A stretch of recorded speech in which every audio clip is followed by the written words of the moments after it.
Hello students, कैसे हैं आप सभी। Welcome to the channel science by Ekta ma'am. पढ़ाई अच्छी चल रही होगी आप लोगों की। मैथ्स के पेपर की तैयारी में लगे हुए होंगे आप। और पिछली जो हमारी क्लास थी उसमें हमने चैप्टर 1 और 2 का रिवीजन किया था। आज की जो हमारी क्लास है इसमें हम चैप्टर नंबर जो 4 है क्वाड्रेटिक इक्वेशन, उसका रिविजन करते हैं।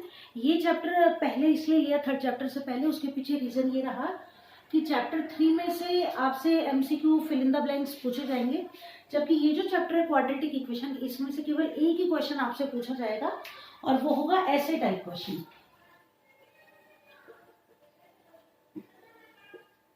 एक ऐसे टाइप क्वेश्चन आपसे पूछा जाएगा जिसका वेटेज है 4 मार्क्स का, यानी कि जो ऑप्शन वाले इंटरनल चॉइस वाले जो क्वेश्चन आएंगे ना, कि दो में से कोई एक आपको करना है, तो जो लेंथी क्वेश्चन आएंगे उसके अंदर इसको आपको सॉल्व करना है।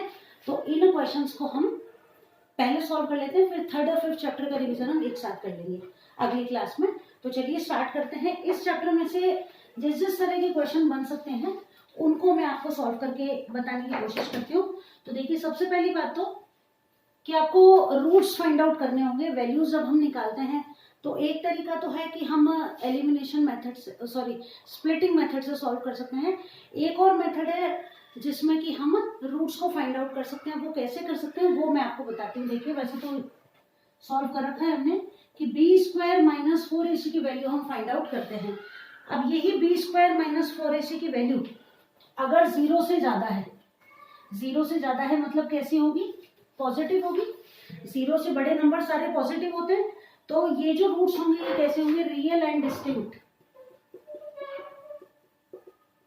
अब हिंदी में बात करें तो b² - 4ac की वैल्यू 0 से ज्यादा है, यानी कि धनात्मक संख्या होनी चाहिए। रियल यानी कि वास्तविक, और भिन्न, भिन्न का मतलब डिफरेंट जो वैल्यूज हैं x और y की वो हमें पता चलेंगी या मालूम होंगी। दूसरी कंडीशन, b² - 4ac की वैल्यू अगर 0 हो जाती है, ठीक है, तो जो रूट्स होंगे वो कैसे होंगे, real and equal. Real and equal यानी कि वास्तविक होंगे और समान होंगे। क्लियर है। तीसरी कंडीशन क्या है कि b² - 4ac की वैल्यू जो है ये 0 से कम है। 0 से कम है इसका क्या मतलब है कि नेगेटिव, नेगेटिव यानी कि जो इनकी वैल्यू आएगी ना वो नेगेटिव आएगी, -28 -81 इस टाइप से आएगी। और इस स्थिति में ये होंगे no real roots. No real roots यानी कि वास्तविक मूल नहीं होंगे। अब यहाँ क्या होगा कि वैसे तो हमें पता ही है कि हम जब क्वाड्रेटिक इक्वेशन को सॉल्व करेंगे क्वेश्चन को, तो हमारे पास जो स्थिति आएगी वो या तो ये आएगी और या ये आएगी। दोनों में से ये स्थिति तो आएगी नहीं। अगर कोई एक नंबर का या एमसीक्यू आपसे पूछा जाता तो हम इन क्वेश्चंस को सोच सकते थे। अब देखिए, जब ये तीनों कंडीशंस हमको मिल गई तो एक तरह से हमने क्वेश्चन को सेल्फ चेक कर लिया कि पॉजिटिव है तो रियल रूट्स होंगे यानी पॉजिटिव नंबर्स होंगे, और कैसे होंगे, दोनों वैल्यू एक्स और वाई की अलग अलग आएगी। यहाँ दोनों वैल्यू सेम आएंगी, पॉजिटिव आएंगी, यहाँ मूल होंगे ही नहीं, यानी कि यहाँ बस हम b² - 4ac को नेगेटिव देखते ही क्वेश्चन को आगे सॉल्व करेंगे ही नहीं। अब अगर ये दोनों कंडीशंस हो जाते हैं यानी कंडीशन नंबर 1 और 2, तो 1 और 2 जब कंडीशन हमारे पास आ जाए तो फिर हम रूट्स को कैसे फाइंड आउट करें। तो वैल्यू ऑफ रूट्स जो होगी उसके लिए जो फॉर्मूला हम काम में लेंगे वो कौन सा लेंगे, -b ± √b² - 4ac upon 2a। साथ ही साथ ये जो है ना b² - 4ac, इसको आप d भी लिख सकते हैं। d बराबर होता है b² - 4ac। ये इसलिए हमारी सहूलियत के लिए, तो इस फॉर्मूले को हम ऐसे भी लिख सकते हैं माइनस के b ± √d अपॉन 2a। इसको आप ऐसे भी लिख सकते हैं, ठीक है। अब आते हैं हम हमारे वास्तविक काम की तरफ जो इस चैप्टर से हमको करना है। ये सिर्फ आपको समझाने के लिए, चैप्टर का थोड़ा सा आउटलुक देने के लिए, या फिर आपको पढ़े हुए अगर टाइम हो गया तो एक बार थोड़ा सा याद दिलाने के लिए। क्लियर हो गया। चलिए अब हम अपने वास्तविक काम की तरफ बढ़ते हैं, यानी कि इस चैप्टर में से जो 4 नंबर का क्वेश्चन पूछा जाएगा उनके क्या क्या पैटर्न हो सकते हैं, किस किस टाइप के क्वेश्चन आपसे पूछे जा सकते हैं, इनको हम सॉल्व करते हैं। तो पहला क्वेश्चन हम लेते हैं, एज से रिलेटेड क्वेश्चन कई बार पूछे जाते हैं, तो क्वेश्चन नंबर 1 देखते हैं हम। देखिए, क्वेश्चन नंबर 1 है जैसे कि the sum of reciprocal of Rahman's age. कोई व्यक्ति है जिसका नाम है रहमान और इसकी एज का रेसिप्रोकल, रेसिप्रोकल समझते हैं, रेसिप्रोकल का मतलब होता है 1/, जैसे मैंने लिखा 3, तो 3 का रेसिप्रोकल हो गया 1/3, उल्टा, रेसिप्रोकल को बोलते हैं उल्टा। तो देखिए क्वेश्चन क्या है कि the sum of reciprocal of Rahman's age in years 3 year ago and 5 year from now. कौन कौन सी एज दे रखी है? 3 ईयर तो अगो और 5 ईयर्स फ्रॉम नाउ, 3 साल तो पहले हैं और 5 साल बाद में है। Is 1/3, find its present age. तो इनका जो टोटल है रेसिप्रोकल का वो कितना है? 1/3 है। हमें रहमान की वास्तविक उम्र निकालनी है। तो देखिए अब क्वेश्चन को समझ लो दोबारा, पहले इंग्लिश में बता देती हूँ कि क्वेश्चन हमें दे रखा है कि सम of रहमान्स reciprocal of Rahman's as, यानी कि रहमान की उम्र का जो रेसिप्रोकल है 3 साल पहले का और 5 साल बाद का, उन दोनों का टोटल 1/3 है। आपको रहमान की प्रेजेंट एज फाइंड आउट करनी है। अब कैसे आप फाइंड आउट करेंगे देखिए, तो ये मैं कर देती हूँ कंफ्यूजन क्रिएट ना हो इसलिए। ये हमारा क्वेश्चन हो गया। अब देखिए,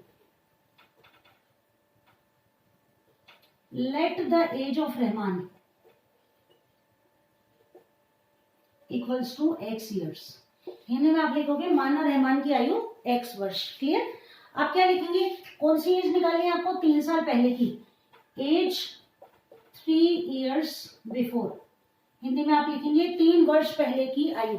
तो देखिए जैसे आपकी एज अभी 15 साल है, तो 3 वर्ष पहले आपकी आयु थी 12 साल। कैसे आपने फाइंड आउट किया? 15 - 3 करके। तो अब रहमान की वर्तमान आयु कितनी है? x, 3 साल पहले की आयु x - 3। क्लियर? अब हिंदी में आपने लिख दिया कि 3 साल पहले की आयु x - 3 वर्ष। अब एज 5 ईयर्स फ्रॉम नाउ। फिर वही बात कि आज हमारी उम्र 15 वर्ष है, मान लीजिए आपकी 5 साल बाद एज कितनी हो जाएगी आपकी? 20। कैसे पता किया? 15 + 5 करके। तो यहाँ पे वर्तमान आयु कितनी है? x, कितने जोड़ देंगे इसमें? 5।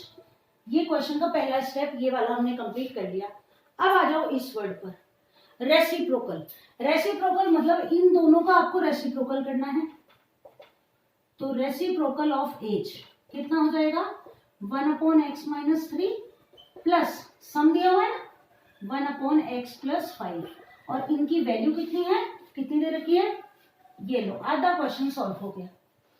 बस यहाँ दिक्कत आपको कहाँ आएगी? रेसिप्रोकल को कंफ्यूज करने के लिए लिखा हुआ है।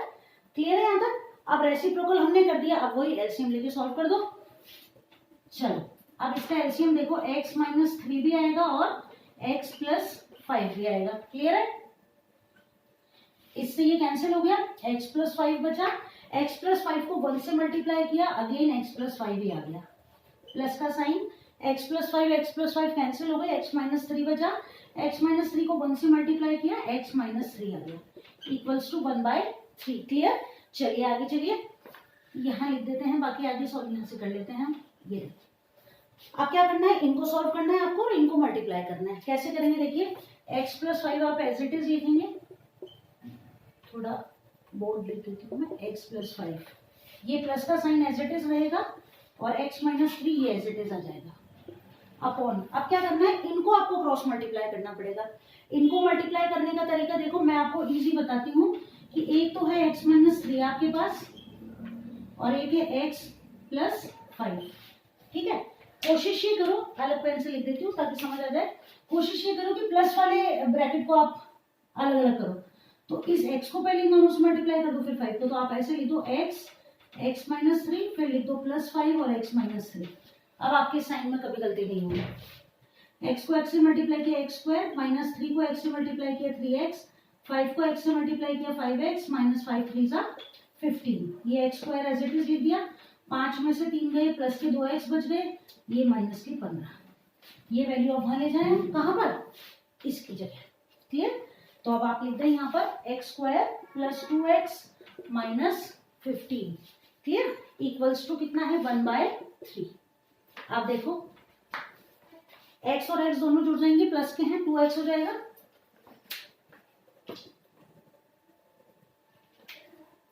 ये हो गया 2x, 5 में से 3 गए, प्लस के 2 बच गए। नीचे आ गया हमारे पास x² + 2x - 15 equals to 1/3। Cross multiply कर दें, 3 का मल्टीप्लाई इन दोनों से हो जाएगा, इनका मल्टीप्लाई 1 से होगा। तो देखो ये तो एज इट इज आ जाएगा x² plus 2x minus 15 equals to 3 को इन दोनों से मल्टीप्लाई करो, 3 टू जा 6x प्लस 3 टू जा 6। अब आपको क्वाड्रेटिक इक्वेशन बनानी है तो इन सबको एक तरफ लिख दें अपन। तो देखो x square plus 2x minus 15 minus 6x minus 6 equals to 0। ठीक, अब देखो x square as it is, ये 2x प्लस का, ये 6x माइनस का, 6 में से 2 लेस हो जाएंगे, माइनस के 4 बच जाएंगे, माइनस का 4x, 15 और 6 दोनों माइनस के हैं, ऐड हो जाएंगे, माइनस 21 इक्वल्स टू 0। तो देखो इतना काम तो हमने कर लिया है, स्टेप 1, स्टेप 2 और बीच में आ गया ये स्टेप नंबर 3। अब आगे इस इक्वेशन जो वैल्यू है हमको क्या निकालना है, रहमान की एज निकालनी है। तो देखो दो तरीके हैं रहमान की एज फाइंड आउट करने के। इतना अगर आप लोगों ने नोट कर लिया है तो मैं उधर से थोड़ा सा रब करती हूँ और फिर अपन रहमान की एज को फाइंड आउट करते हैं। चलिए इसको मैं मिटा देती हूँ, इतने पार्ट को। चलिए अब रहमान की एज फाइंड आउट करते हैं। देखिए इक्वेशन हमारे पास आ गई x square minus 4x minus 21 equals to 0। अब हमको क्या करना है, बी स्क्वायर माइनस 4ac। एक मेथड तो क्या है कि आप इसको स्प्लिटिंग मेथड से सॉल्व कर दें, 7 की 21 आ रहा है, माइनस के 7 और प्लस के 3 ले लो और स्प्लिटिंग मेथड से निकाल दो एज। एक तरीका तो ये है, वो भी करके बता दो। देखो x square minus 7x plus 3x minus 21 equals to 0। 7 3 जा 21, माइनस 7 में से 3 गए, माइनस 4 बच गए। ये हो गया x माइनस 7 प्लस के 3 x माइनस 7। एक तो आ गया x माइनस 7, एक आ गया x प्लस 3, x बराबर 7, x बराबर माइनस 3।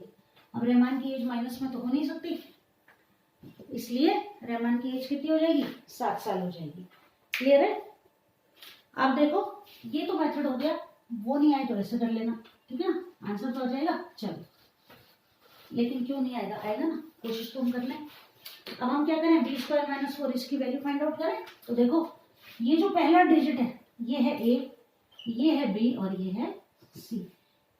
डिजिट नंबर जो लिखा हुआ है वो a की वैल्यू कितनी है, देखो प्लस का 1, b कितना है माइनस का 4 और c कितना है माइनस का 21। क्लियर है, एक्स वाई से मतलब नहीं है अपने को। अब हम वैल्यू निकालें d की। d बराबर क्या है, b square minus 4ac। B square minus के 4 का स्क्वायर माइनस 4 इंटू ए कितना है 1, सी कितना है माइनस 21। क्लियर।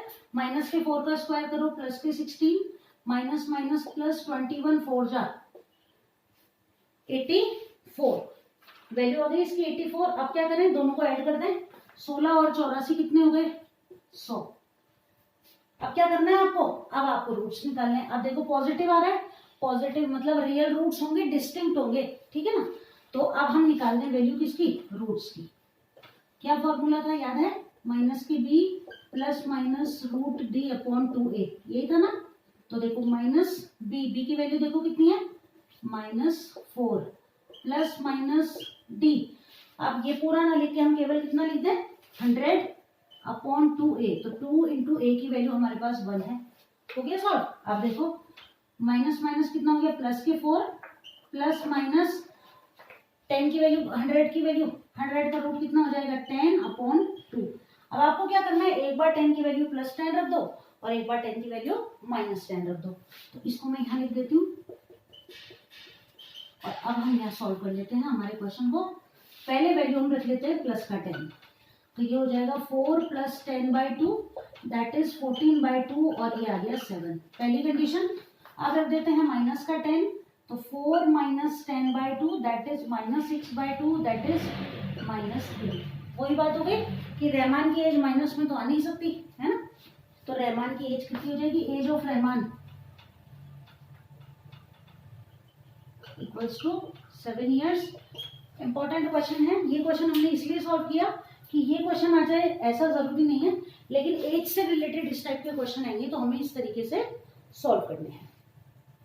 क्लियर है, अंडरस्टूड है। तो चलिए अब अपने अगले क्वेश्चन की तरफ, क्योंकि सिलेबस है बड़ा और समय है हमारे पास कम, तो चलिए अगले क्वेश्चन की तरफ बढ़ते हैं।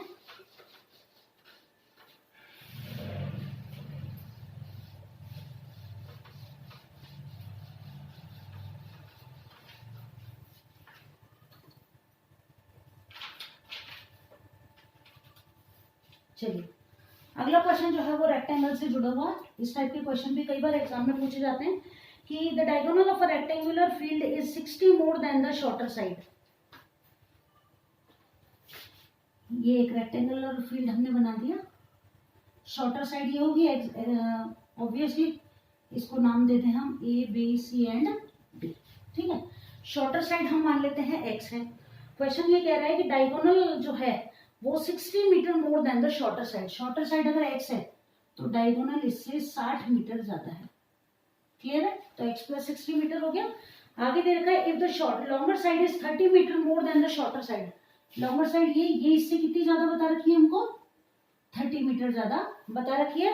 Then find the sides of the field. अब इस फील्ड की आपको साइड्स निकालनी है। तो हम बात करें इनकी, इस ट्राइंगल की एबीसी की, ये हो गया हाइपोटेनियस और पेंडिकुलर एंड बेस। ठीक है, तो वही हम चलेंगे 8th चैप्टर के अंदर पाइथागोरस थ्योरम में, यानी कि A C square will be equal to A B square plus B C square. Clear, A C चलो सॉल्व कर दें। x प्लस 60 का स्क्वायर बराबर ए बी स्क्वायर यानी कि x प्लस 30 का स्क्वायर और B C square that is x square. ये तो ऐसे ही सॉल्व करना पड़ेगा, तो पाइथागोरस थ्योरम से सॉल्व करना है। x प्लस 60 का स्क्वायर तो a प्लस बी का होल स्क्वायर होता है a स्क्वायर plus 2ab plus b square, यही होता है ना। तो देखो a स्क्वायर यानी कि x का स्क्वायर, 2ab यानी कि 2 into x into 60 plus b square यानी 60 का स्क्वायर हो गया। अब इधर आ जाओ, इसको सॉल्व करो। X square plus 2 into x into 30 और प्लस 30 का स्क्वायर। क्लियर, और प्लस ब्रैकेट इसका चेंज कर दें और ये x square as it is है। क्लियर, आप देखो ये हो गया एक्स स्क्वायर, इन तीनों को मल्टीप्लाई करेंगे 62 जा 120 एक्स, 60 का स्क्वायर 3600। क्लियर, अब इनको सॉल्व करें। देखो एक्स स्क्वायर ये हो गया 32 जा 60x प्लस 30 का स्क्वायर 900 प्लस एक्स स्क्वायर। अब क्या करना है, सबको एक तरफ ले आए, इक्वल्स टू 0 करना है क्योंकि, तो कैसे लिखोगे देखो, इनको सॉल्व करना चलो एक साथ लिख लेते हैं पहले। X square plus 120x plus 3600 minus x square minus 60x, इन सब के साइन चेंज हो जाएंगे, माइनस 900 माइनस एक्स स्क्वायर।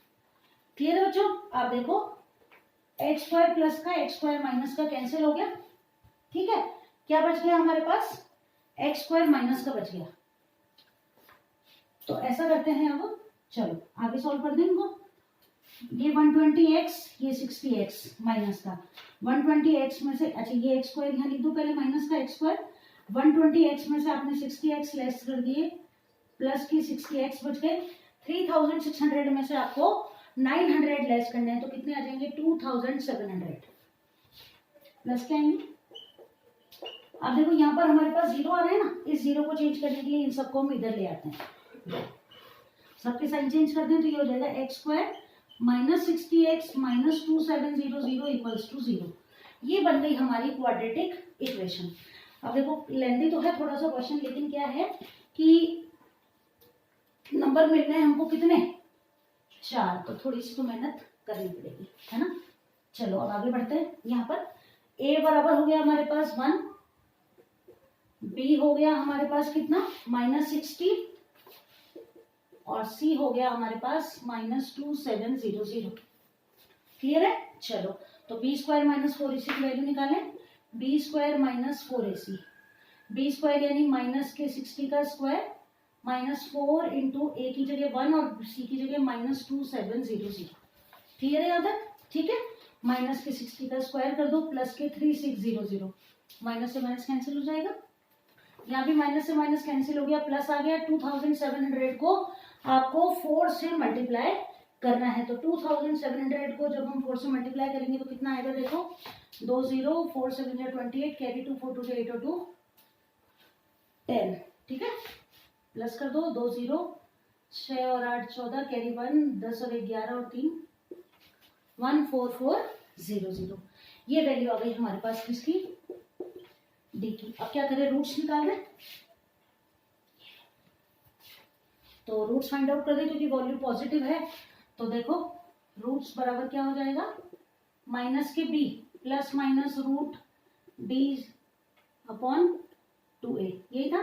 तो माइनस के b की वैल्यू बताओ कितनी है, माइनस के 60 प्लस माइनस रूट d की वैल्यू 14400, 2 इंटू ए की जगह आपने लिख दिया 1। क्लियर है। अब 14400 का रूट हम निकालेंगे, ये हो गया देखो माइनस माइनस प्लस के 60 प्लस माइनस 144 12 का रूट है और 2 0 1 0 हो गया, कितना आ गया 120/2। करना क्या है, वही एक बार प्लस 120 रख दो और एक बार माइनस 120। तो मैं अलग पेन से सॉल्व कर देती हूँ ताकि आपको समझ में आ जाएगा।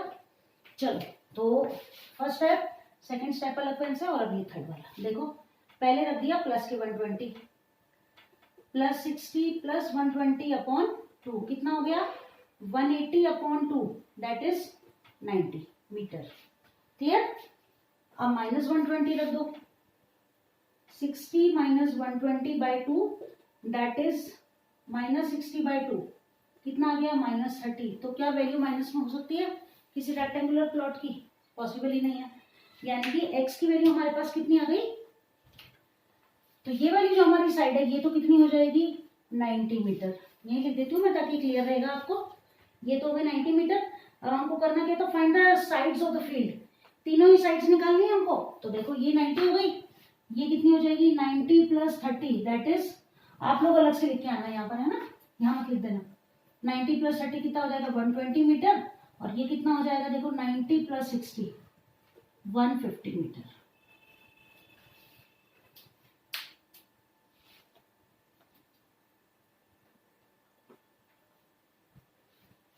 और इस तरह हमने इस रेक्टेंगुलर प्लॉट की तीनों साइड्स को फाइंड आउट कर लिया। तो पूरे 4 नंबर हमारे तैयार हो गए। क्वेश्चन ऐसा ही आएगा, थोड़ा लेंदी, तभी तो 4 मार्क्स मिलेंगे। ऐसे टाइप क्वेश्चन है तो 1-1.5 पेज तो एटलीस्ट बढ़ना ही चाहिए। कोशिश ये करना कि अगर डायग्राम बन सकता है, किसी फिगर के बारे में दे रखा है रेक्टेंगुलर है ऐसे, तो डायग्राम उसका आप जरूर बनाएं, स्केच जरूर बना दें, रफ सा ही बनाए लेकिन जरूर बनाए। चलो, तो हो गया सॉल्व क्वेश्चन। अगले क्वेश्चन पे चले।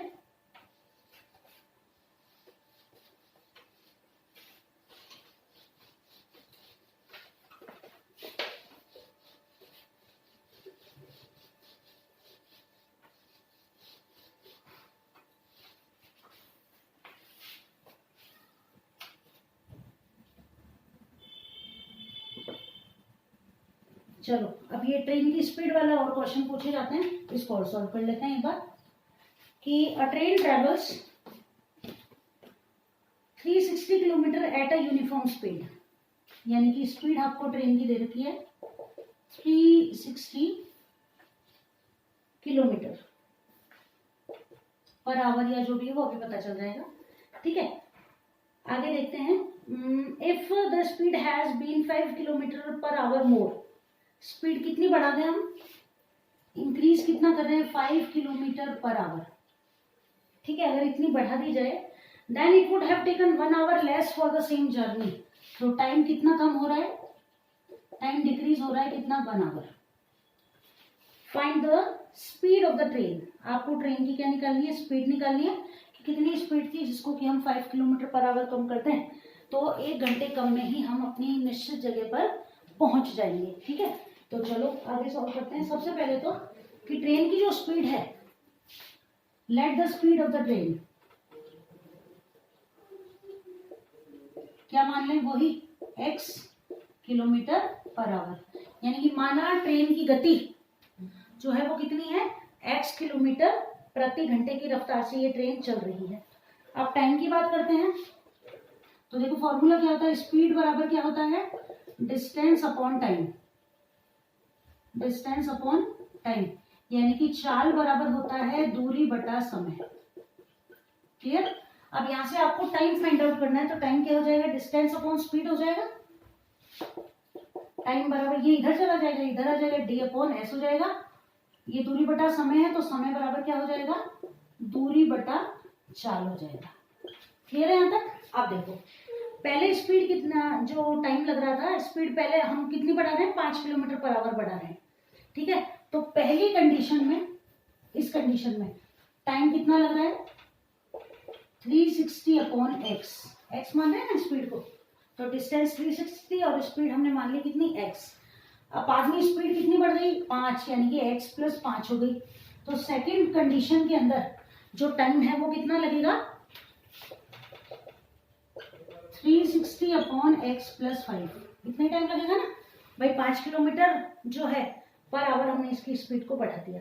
अब क्वेश्चन के अकॉर्डिंग क्या है देखिए कि इस स्पीड से ट्रेन चल रही है और जब स्पीड इतना टाइम ट्रेन ले रही है और जब ये स्पीड हो जाएगी तो इन दोनों के अंदर कितने समय का अंतर आ जाएगा 1 घंटे का। तो हम क्या करें इसमें से इसको लेस कर दें और उसकी वैल्यू किसके बराबर हो जाएगी 1 के बराबर हो जाएगी। ठीक है, समझ में आ गया ना कि भाई पहले इतना टाइम लग रहा था, बाद में इतना टाइम लग रहा है, लेकिन कितना अंतर आ रहा है दोनों टाइम के बीच में 1 घंटे का, इसलिए इसमें से इसको लेस कर दें और वैल्यू किसके बराबर हो जाएगी 1 के बराबर हो जाएगी। तो चलो आगे सॉल्व कर देते हैं इसको। 360 by x minus 360 by x plus 5 equals to 1। LCM ले लो x और x प्लस 5, x से x कैंसिल, x प्लस 5 बच गया, ये हो गया 360 multiplied by x plus 5। Minus का साइन इससे ये कैंसिल हो गया, x बचा, x को 360 से मल्टीप्लाई किया, 360x बराबर कितना 1। क्लियर बच्चों, आगे देखो 360 को x से मल्टीप्लाई करो 360x प्लस 360 को 5 से मल्टीप्लाई करो, 5 को 0 से मल्टीप्लाई किया 0, 5 6 30 कैरी 3, 5 3 जो 15 और 3 18 माइनस 360x अपॉन इन दोनों को मल्टीप्लाई कर दो, x को x से मल्टीप्लाई किया x स्क्वायर प्लस 5x बराबर कितना है 1। 360x प्लस का 360x माइनस का कैंसिल आउट हो गए, कैलकुलेशन इजी हो गया थोड़ा। ये हो गया 1800 बराबर x स्क्वायर प्लस 5x। कहाँ से आ गए ये 1800, ये दोनों 1 से मल्टीप्लाई होंगे, ये इधर इक्वेशन बना दो, इसको इधर ले जाओ। x square plus 5x minus 1800 is equals to 0। B square minus 4 इसकी वैल्यू निकाल दें, d बराबर b square minus 4ac। B square b की वैल्यू कितनी है 5 का स्क्वायर माइनस 4, a की जगह 1, c की जगह माइनस के 1800। 5 का स्क्वायर 25 माइनस माइनस प्लस 18, 4 जा कितने होते हैं 72, तो कितना हो जाएगा 7200 बराबर हो गया 7225। पॉजिटिव में ही आ रही है वैल्यू। अब क्या करना है आंसर निकाल दे। तो ट्रेन की जो टाइम लग रहा है इसको मैं रब कर देती हूँ। चलिए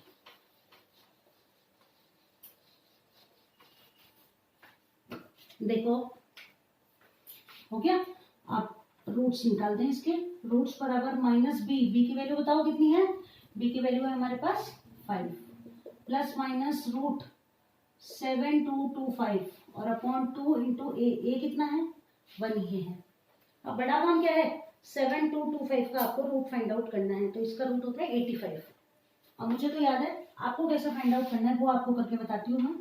7225 दो के पेयर बना लिए, यहाँ ऐसा नंबर लिखो जिसको उससे मल्टीप्लाई करने पर या तो 72 आ जाए या 72 से छोटा नंबर आए, बड़ा नंबर नहीं आना चाहिए। तो 9 9 लिखें अगर तो 81 ज्यादा हो जाएगा, 8 8 64। इस 8 में ये वाले 8 प्लस कर दो 16 हो गया, लेस कर दो कितने आ गए 8 आ गए। अब इस 16 के आगे ऐसा नंबर लिखो जिसको उसी से मल्टीप्लाई करने पर कितना आ जाए 8 to 5, तो यहाँ हम 5 लिख देते हैं। 25 2 16 5 80 और 2 82 आ गया रूट कितना 85। सही बताया था मैंने। चलो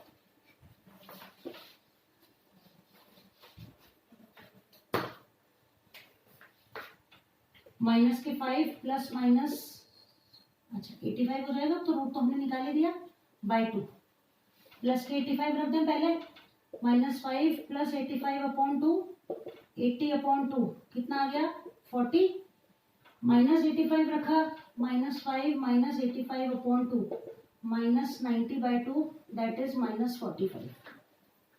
क्या समय जो है माइनस में तो आ नहीं सकता, ठीक है ना। तो यहाँ से तो सॉरी स्पीड जो है तो ये हो गई 40 किलोमीटर पर आवर और यहाँ हो गई माइनस 45 किलोमीटर पर आवर, तो ये तो वैल्यू हम लिख नहीं सकते। स्पीड जो है वो क्या हो जाएगी ट्रेन की 40 किलोमीटर पर आवर। और इस तरह ये क्वेश्चन भी हमने सॉल्व कर लिया।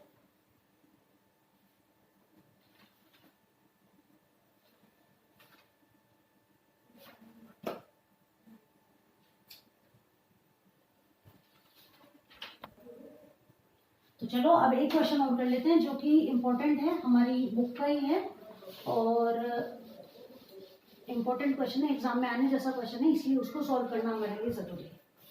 तो देखिए आपके एक्सरसाइज का क्वेश्चन है कि a cottage industry produces a certain number of pottery articles in a day.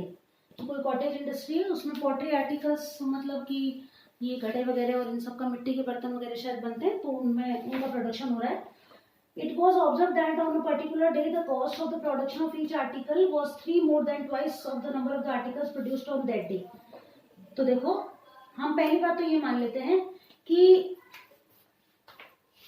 शायद फोर्थ क्वेश्चन है, articles produced on that day, मतलब रोज कितने आर्टिकल बन रहे हैं, एक्स बन रहे हैं। अब ये पाया गया कि उस दिन 3 ज्यादा बने ट्वाइस से, तो पर्टिकुलर डे कितने हो गए, ट्वाइस, कितने हो गए 2x प्लस कितने, ट्वाइस से 3 ज्यादा, तो x का ट्वाइस 2x और प्लस कितने हो गए 3। आगे क्या करना है, total cost of the production was 90, then find the articles produced on that day and the cost of the article. ठीक है, तो अब देखो मल्टीप्लाई कर दें, भाई इतने तो बने थे, इतने ज्यादा हो गए और इन दोनों का मल्टीप्लीकेशन कितना है, 90 रुपीज के बराबर है। तो अकॉर्डिंग टू क्वेश्चन हो जाएगा x into 2x plus 3 equals to कितना आना चाहिए 90, क्योंकि इन सब की कॉस्ट कितनी है, इन सब की कॉस्ट है 90 रुपीज। ठीक है, ये हो गया 2x स्क्वायर प्लस 3x बराबर 90, और कैसे लिखते हैं 2x square plus 3x minus 90 equals to 0। अब मल्टीप्लाई करने पर तो 180 आ जाए और जोड़ने या घटाने पर कितने आ जाए 3, तो 15 और 12, 15 12 जा 180, 2x square minus 12x plus 15x minus 90 equals to 0। अब मैंने 15 के आगे प्लस क्यों लगाया, 12 के आगे माइनस क्यों लगाया, ध्यान है, बट सॉल्यूशन किस में आना चाहिए, प्लस में, तो बड़ा नंबर प्लस का होगा, छोटा नंबर माइनस का होगा। दोनों प्लस क्यों नहीं लिखे, वरना तो ये जुड़ जाते 27 हो जाते। 12 पहले क्यों लिखा, क्योंकि 2 की टेबल में 12 आ जाएगा, 15 लिखते तो 2 की टेबल में 15 नहीं आता। मतलब कि आपको हर चीज पर ध्यान देना है। अब देखो तो एक ही लाइन के अंदर 3 क्वेश्चन बन गए आपके लिए, और तीनों का आंसर आपको पता होना चाहिए, तभी आप क्वेश्चन ठीक से कर पाएंगे। दोनों में 2 कॉमन आ गया, x कॉमन आ गया, बच गया x माइनस 6। यहाँ 15 कॉमन ले लो, x माइनस 6 हो जाएगा, 15 6 90 होते हैं ना ये। अब देखो x माइनस 6 आ गया और 2x प्लस 15 आ गया, x की वैल्यू कितनी आ गई 6 और x की वैल्यू कितनी आ गई -15/2। तो क्या किसी प्रोडक्ट की जो मात्रा है या रुपीज है अपॉन में आ सकते हैं, नहीं आ सकते। ठीक है ना, तो ये हो गया कितना 6 आ गया आर्टिकल्स, और रेट निकाल दो यहाँ से, ये रहा 2 into 6 plus 3 that is 12 plus 3, कितने हो गए 15। भाई सीधी सीधी बात है, 6 आर्टिकल बने हैं और 15 6 कितने हो गए 90 रुपीज इनकी कॉस्ट आ गई। ठीक है ना, तो देखो इस जो एक्सरसाइज है ना, इसमें से आने जैसे जितने भी तरह के क्वेश्चन थे मैंने इस क्लास में इंक्लूड करने की कोशिश की है, लेकिन अभी भी कुछ एक क्वेश्चंस रह गए हैं। तो मैं ये कोशिश करूंगी कि जो शॉर्ट्स वाली हमारी क्लासेस होती हैं जिनमें मैं आपको इंपॉर्टेंट क्वेश्चन अवेलेबल करवाती हूँ, वहां पर जो 2-3 क्वेश्चन और रह रहे हैं, क्योंकि क्लास काफी लेंथी हो जाएगी और चैप्टर्स भी पढ़ने हैं हमको, तो वहां मैं इनको विद सॉल्यूशन लिखकर आपको अवेलेबल करवा दूंगी, तो आप एक बार उनको चेक कर लीजिएगा। जो मोस्ट इंपॉर्टेंट क्वेश्चंस थे वो हमने सॉल्व कर लिए हैं। आई होप क्लास आपके लिए यूजफुल रहेगी, क्वेश्चंस को समझने के लिए इजी रहेगी, और सबसे बड़ी बात अच्छे मार्क्स स्कोर करने में आपकी मदद करेगी, जो कि सबसे ज्यादा जरूरी काम है। तो अच्छे से पढ़ते रहिए, तैयारी करते रहिए। क्लास अच्छी लगे तो अपने फ्रेंड्स के साथ शेयर कीजिए, और best of luck for your preparations.